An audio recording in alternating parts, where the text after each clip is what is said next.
Primera a los Corintios, capítulo 7, versículo 5. Ahí vamos a empezar a mirar y vamos a notar en este pasaje que Satanás trabaja ataca a los creyentes. Y vamos a tratar de mirar algunos de estos textos donde se ve pues que Satanás ataca a los creyentes. Dios le ha dado permiso, al parecer, para que él obre en este tiempo. Y hasta cierto punto Satanás aprovecha circunstancias ya previstas en la palabra de Dios.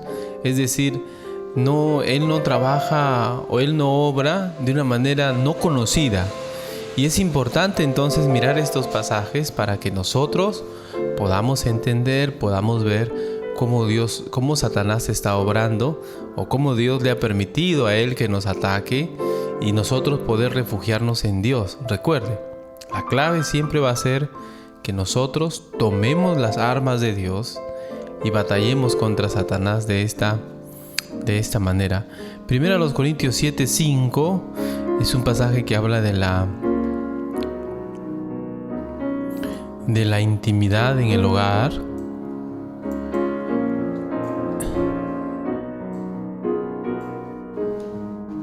Ahí, a ver.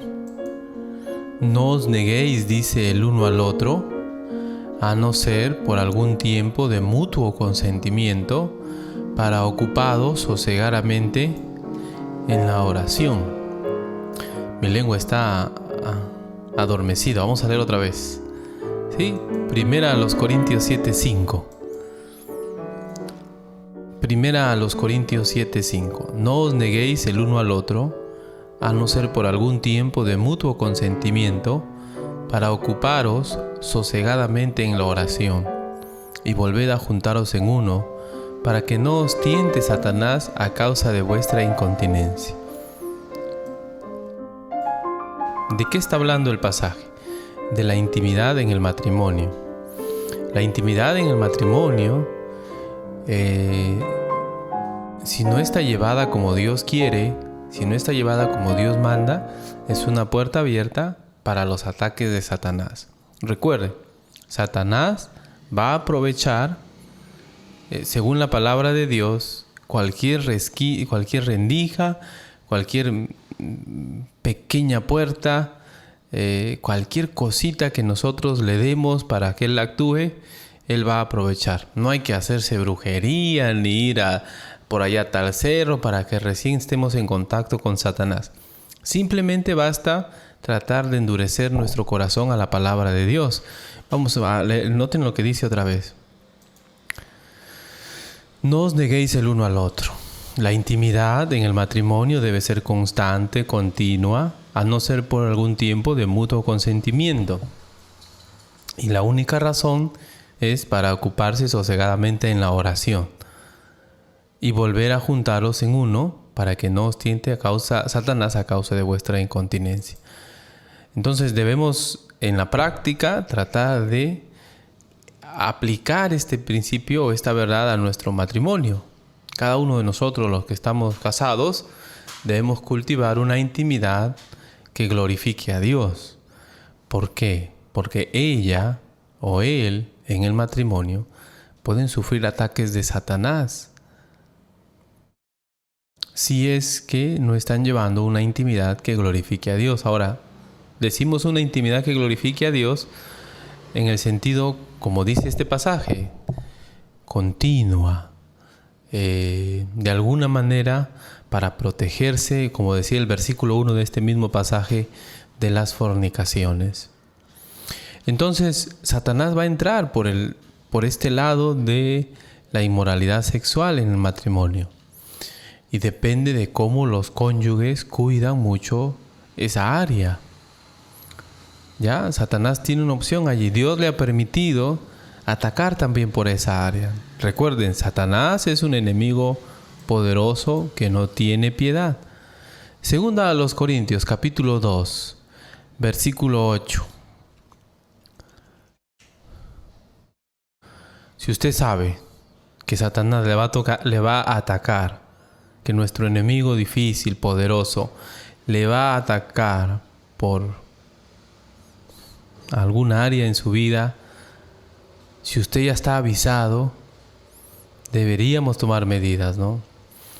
Hace poco entró un ladrón aquí al templo y después, analizando cómo es que hizo, nos dimos cuenta que él había estado estudiando nuestras debilidades. Sabía que ahora nos íbamos a dormir buen tiempo. Había aprovechado algunas veces que la ventana podía mirar y él podía ver cómo era por dentro, podía mirar varias cosas, se había dado cuenta este ladrón. Y vio la posibilidad, ¿no?, por algún lugar y nos atacó.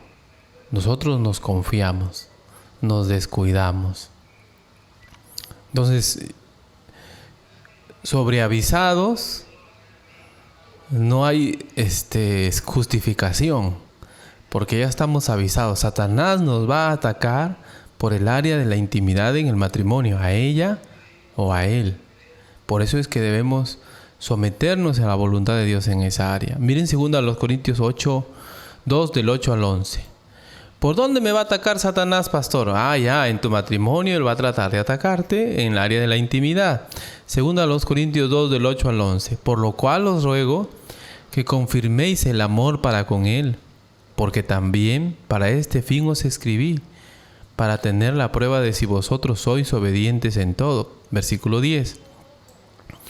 Y al que vosotros perdonáis, yo también, porque también yo lo que he perdonado, si algo he perdonado, por vosotros lo he hecho en presencia de Cristo. Versículo 11. Para que Satanás no gane ventaja alguna sobre vosotros, pues no ignoramos sus maquinaciones. Ahora, ¿qué está pasando? En 2 Corintios 2, Pablo está refiriendo el caso de alguien que ha caído en pecado y que la iglesia está demorando en perdonar, digamos así, ¿no? Y de alguna manera eso está causando un problema espiritual en la iglesia.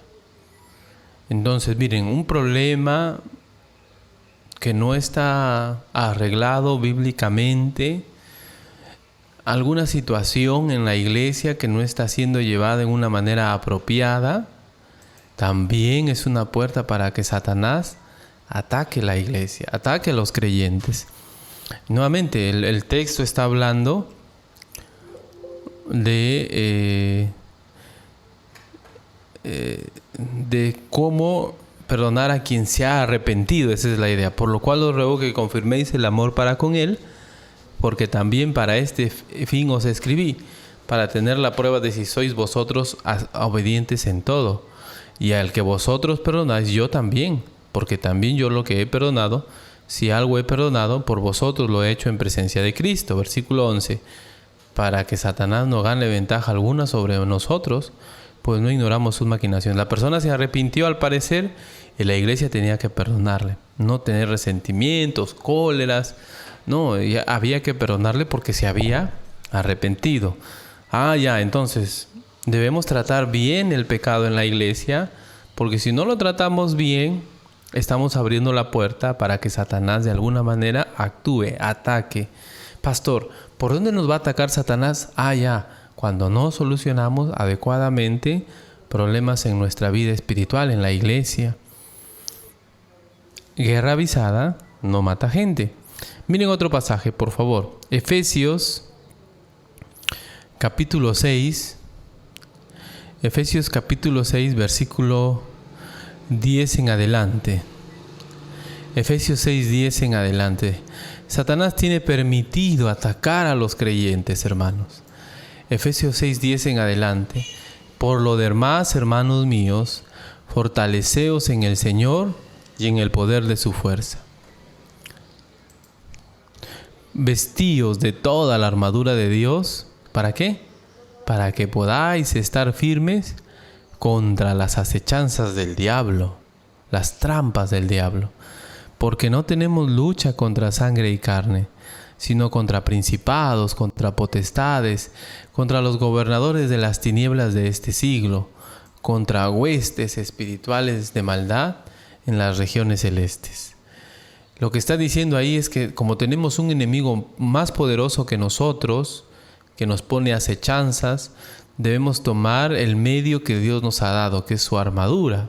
Versículo 13, por tanto, tomad toda la armadura de Dios para que podáis resistir en el día malo, el día que el Satanás nos ataca, y habiendo acabado todo, estar firmes.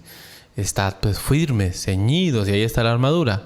Ceñidos vuestros lomos con la verdad, vestidos con la coraza de justicia, calzados los pies con el apresto del Evangelio de la paz.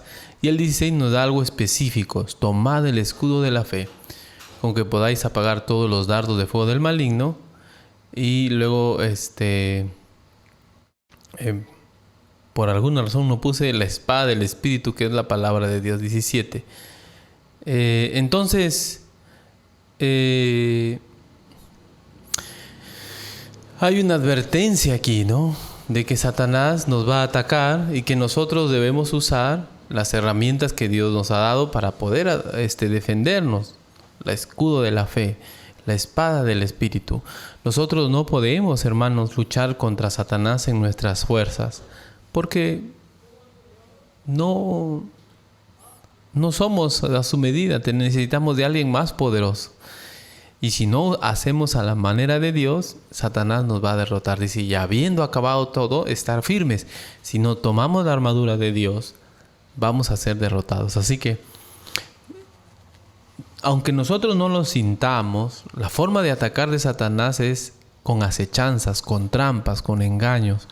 Aunque nosotros no lo sintamos, puede ser que ese es el mejor engaño, ¿no? Sin darnos cuenta, Satanás ya está actuando en nuestra vida, influenciando nuestra vida. Miren otro pasaje. Hay muchos pasajes en realidad. 1 Tesalonicenses 2, 17 y 18. Pablo está queriendo servir a Dios. 1 Tesalonicenses 2, 17 y 18. Satanás se opone, hermanos, a la obra de la evangelización. Pero nosotros, hermanos, separados de vosotros por un poco de tiempo de vista, pero no de corazón, tanto más procuramos con mucho deseo ver vuestro rostro.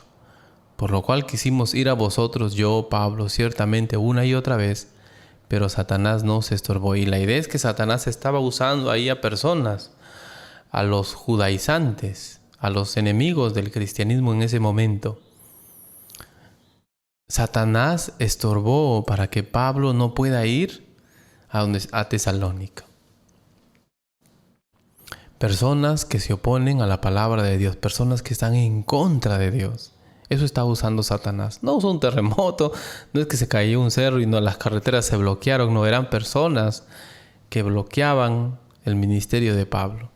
Y Satanás estaba detrás de ellas. Satanás impide, está tratando de bloquear siempre la obra de evangelización, la obra del discipulado. ¿Cómo saber, hermanos? ¿Cómo saber que la influencia, o quizás usted está tomando esa decisión, ¿no? De enfriarse, de no crecer espiritualmente? ¿Cómo saber que eso no está siendo influenciado por Satanás en su vida? Porque la voluntad de Dios no es que uno se enfríe, no es que uno deje de meditar en la Escritura, no es que uno deje de crecer. La voluntad de Dios es que uno crezca. ¿Cómo saber que estamos permitiendo la influencia de Satanás en nuestra vida a raíz de todo eso?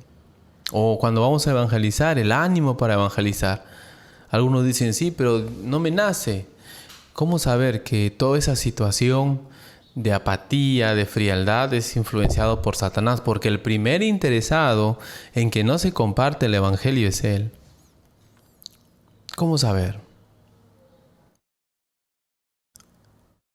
Pablo dice que él notaba que Satanás se oponía cuando él quería llevar adelante la palabra de Dios.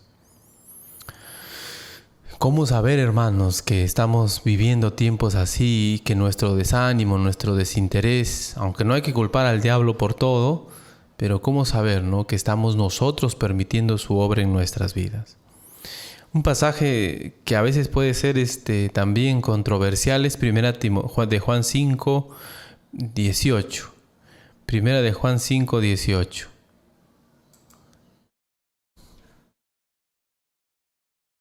Primera de Juan 5, 18.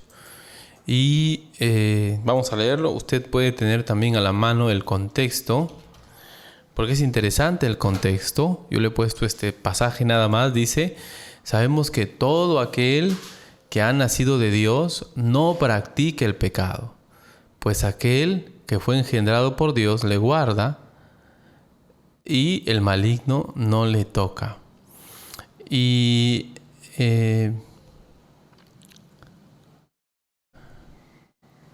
hermanos, en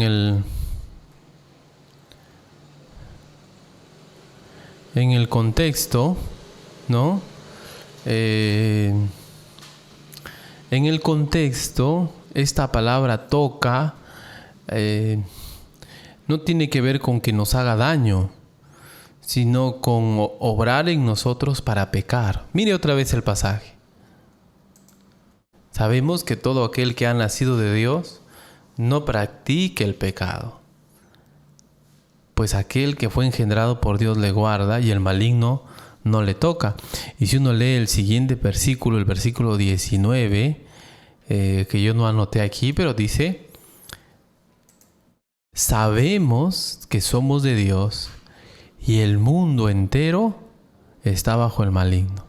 En ese sentido, este texto no le toca.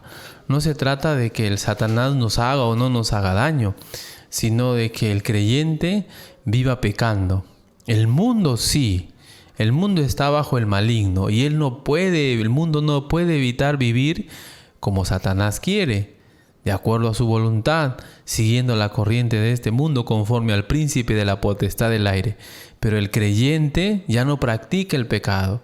La Biblia dice que el creyente puede tropezar, puede deslizarse, puede resbalar, pero practicar ya no, porque ya no es parte del maligno. Ya el maligno no le toca, no le controla. Ahora el creyente ha sido engendrado por Dios, ha nacido de nuevo. En ese sentido es el maligno no le toca. No, pues a mí el maligno no me puede hacer nada porque yo soy de Cristo. No ese es el sentido del contexto. Si uno lee solo ese versículo, claro, no le toca, implica que el maligno no te puede hacer nada, pues tú eres hijo de Dios y ese ser caído no te puede hacer nada. Pero no es así. Hay otros pasajes que contradicen esa enseñanza.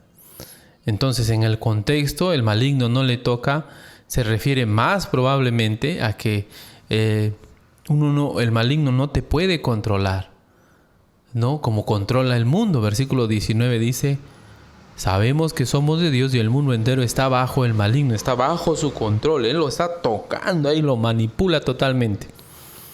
Pero el cristiano no puede. El cristiano puede resistir, puede vencer el pecado, porque él es engendrado por Dios, es nacido de nuevo. Así que cuando a usted le digan: el maligno no te toca, tú eres hijo de Dios.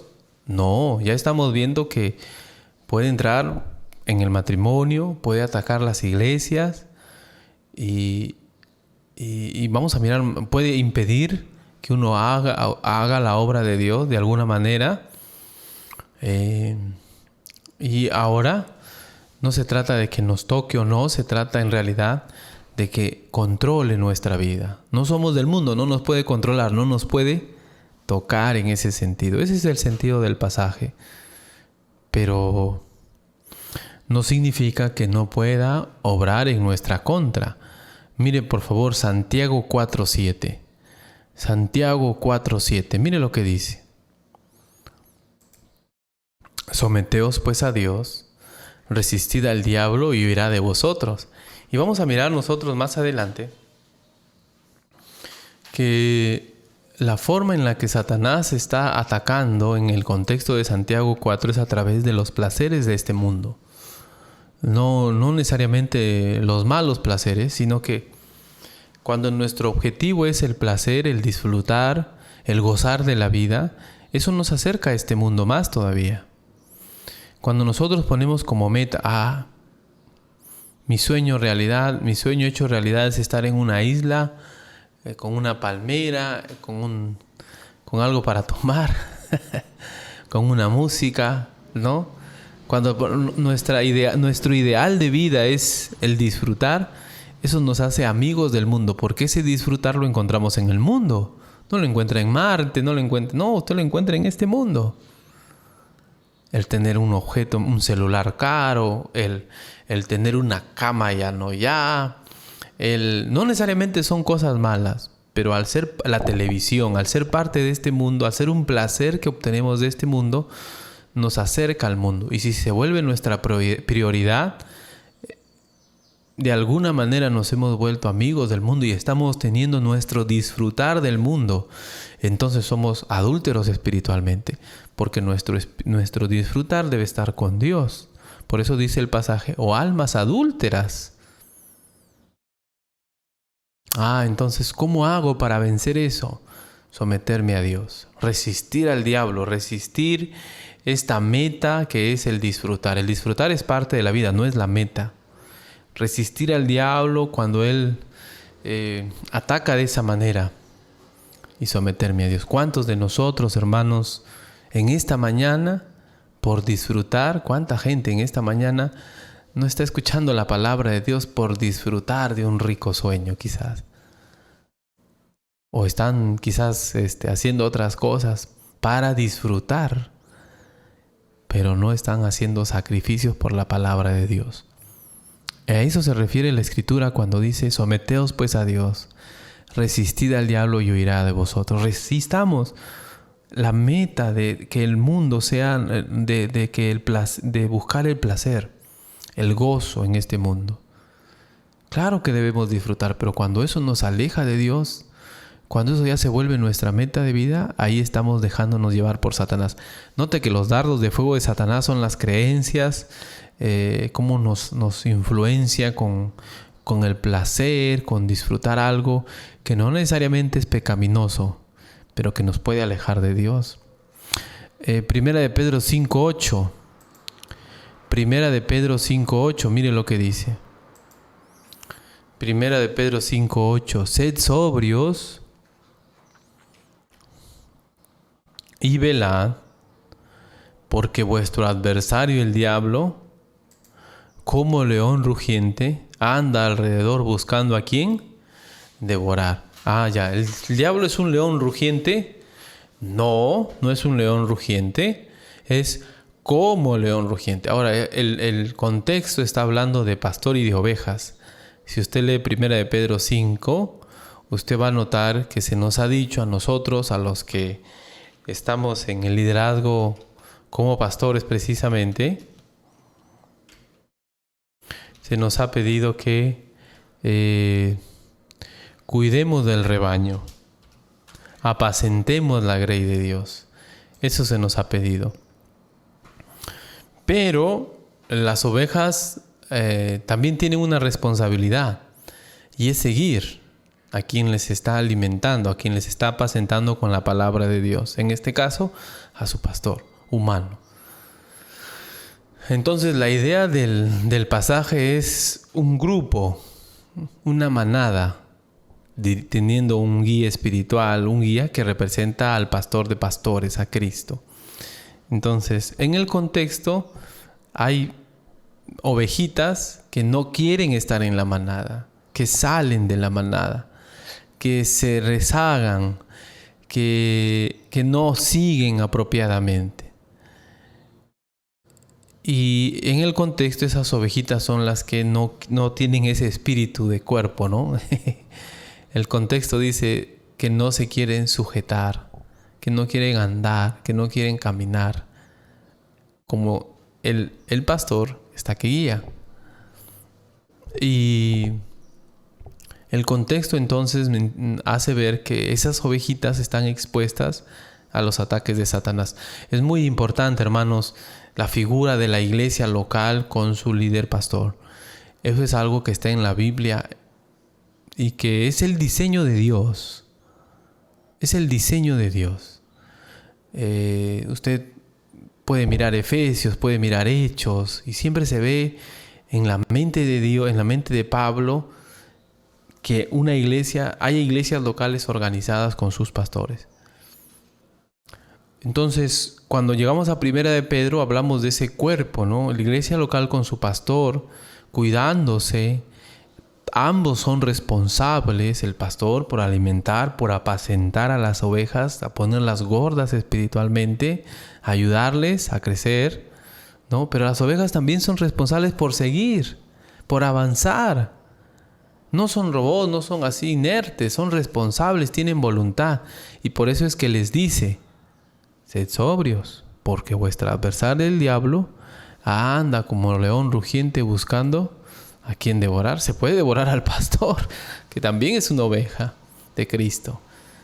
Pero simplemente el asunto es, en el contexto, por no querer humillarse y sujetarse. Dice: igualmente, jóvenes, estad sujetos a los ancianos, sumisos unos a otros, revestidos de humildad, porque Dios resiste a los soberbios y da gracia a los humildes. Jóvenes, ancianos, es una metáfora que se usa para las ovejas y los pastores. Humillaos pues bajo la poderosa mano de Dios, para que los exalte cuando fuere tiempo, echando toda vuestra ansiedad sobre Él, porque Él tiene cuidado sobre vosotros. La sumisión siempre es algo difícil, pero no podemos ser un grupo si es que cada uno hace lo que bien le parece. Tenemos que sujetarnos al pastor que Dios ha puesto en nuestra congregación para la gloria de Dios. En cuanto sea bíblico, caminar con Él. Si no, nos exponemos a los ataques de Satanás. Y créame, Satanás de alguna manera está buscando atacar al orgulloso, al soberbio, al que se rezaga. He visto eso muchas veces. Y con humildad y como rogándole: camine con su pastor, avance, marchemos juntos para hacer la obra de Dios. Y cuando el Señor nos encuentre, que nos encuentre juntos. Porque si no, estamos expuestos a los ataques de Satanás. Él anda como león rugiente buscando a quien devorar. ¿A quién devora el león? Y utiliza él la metáfora del león, porque seguramente sabía cómo trabajaban los leones. Los leones no van de frente y atacan. Ellos ven en la manada, en el grupo, quién se queda atrás, quién es el que se cansó, quién es el enfermito, quién es el débil. En el contexto de 1 de Pedro, la persona es débil, la persona está enfermita porque no se quiere sujetar espiritualmente. Entendamos eso. No quiere obedecer, no quiere avanzar, está ahí terca, soberbia, no quiere ir adelante. Esa es la persona débil en Pedro. No quiere, esa es la idea. Entonces se rezaga, se queda, y eso es, según la forma en que atacan los leones, el animalito que está expuesto. Lo rodean, le separan más todavía, le aíslan de la manada y luego le ponen las fauces en el cuello y lo dejan pues listo para comérselo, para devorárselo. Un pasaje más para terminar este tiempo es Apocalipsis 2:10. No temas en nada. Jesús le está hablando a una iglesia fiel. No temas en nada lo que vas a padecer. He aquí el diablo echará a algunos de vosotros en la cárcel para que seáis probados. Espérese.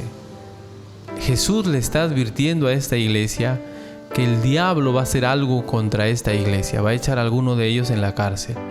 Y el propósito es que sean probados y van a tener tribulación, aflicción por 10 días. E incluso les dice: sé fiel hasta la muerte y yo te daré la corona de la vida. La cárcel es poca cosa, tienes que ser fiel hasta la muerte. Eso significa que Satanás, como en el caso de Job, puede atacar a los creyentes incluso al punto de, en la voluntad de Dios, en la permisión de Dios, la muerte. Pastor, pero el maligno Satanás puede hacer que los creyentes mueran. Seguramente lo ha hecho en el pasado. Seguramente. Satanás tiene permiso de parte de Dios para atacar a los creyentes, para probar nuestra fidelidad. Y puede ser, ¿no?, que en nuestra vida estamos sufriendo ataques de Satanás y estamos cayendo en sus engaños, siendo seducidos, y estamos lejos de Dios. ¿Dónde está espiritualmente usted ahora? ¿Está caminando con el Señor? ¿Está permitiendo que Satanás le ataque en su vida íntima, en su hogar? ¿Está permitiendo que Satanás ataque en problemas en la congregación? ¿Está permitiendo que Satanás le desanime en el sentido de no predicar la palabra, no hablar con otros? ¿Está dejando que esos obstáculos le venzan? ¿Está permitiendo usted que Satanás influya en su vida en el área de la sumisión, en la iglesia local? Con todo, si somos fieles a Dios, aún con todo, Satanás va a tener permiso de Dios para atacarnos, para ser probados.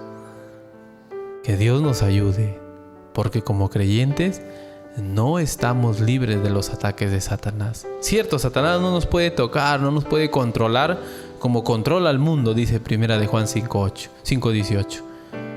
Y no vamos a practicar el pecado, no vamos a vivir en el pecado. El creyente que vive en el pecado tiene que dudar de su cristiandad. El creyente puede deslizarse, como dice Gálatas, si alguno fuere sorprendido en alguna falta. Falta significa desliz, tropiezo, resbalón. Los creyentes podemos pecar, pero no vivir en el pecado. Podemos fallar, pero no vivir en el pecado, porque no estamos manipulados, controlados por Satanás como el mundo. Tenemos el poder en Cristo para triunfar sobre el pecado. Que Dios nos ayude. Tenemos un enemigo muy poderoso. Guerra avisada no mata gente. Sabemos por dónde Satanás va a atacarnos. ¿Qué medidas debemos tomar? Las medidas que Dios nos ha pedido. Vamos a orar. Gracias te doy, Señor, por este tiempo. Gracias por tu palabra. Guárdanos, Señor, ayúdanos a vivir vidas que te glorifiquen y a cuidarnos. Nos has dicho, podemos protegernos en el matrimonio, en la intimidad. Podemos protegernos también en la iglesia al solucionar los problemas apropiadamente. Podemos cuidar nuestra vida de las influencias de Satanás, sujetándonos, oh Dios, en nuestra congregación, marchando bíblicamente juntos para tu gloria. Podemos huir del placer mundano, Padre, buscando tu gloria primeramente y sometiéndonos a ti, y Satanás va a huir de nosotros.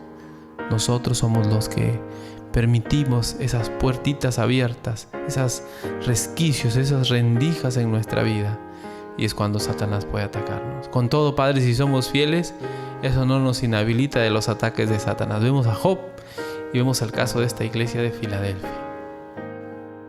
Ayúdanos, Señor, a tener ese deseo de ser fieles a ti siempre.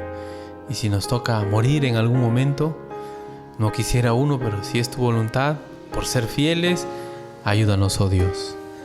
Que los obstáculos que Satanás pone delante de nosotros no sean impedimentos para hacer tu obra. Ayúdanos, Señor, en el nombre de Jesús nuestro Salvador.